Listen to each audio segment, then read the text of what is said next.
Dessiner une main, c'est une des choses les plus compliquées en dessin. D'ailleurs, même moi, je fais toujours en sorte de vérifier l'étape, soit en cachant les mains, t'as vu, je fais toujours un truc. Donc pour commencer, tu fais un rectangle, puis l'os du pouce comme d'habitude.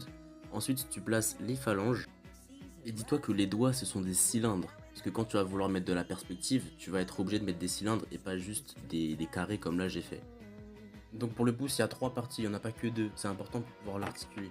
Donc là, on avait fait deux parties pour chaque doigt. Mais accroche-toi, ça va être technique. Sur la dernière partie de chaque doigt, tu dois encore la diviser en deux. Parce que tu sais, il y a trois parties aussi pour chaque doigt. Donc là, comme d'habitude, on repasse au stylo bic parce qu'on n'a pas le budget pour acheter des liners. Donc là, on va faire plusieurs sortes de positions de main. Donc là, je vais faire une main fermée, puis après une main un peu random.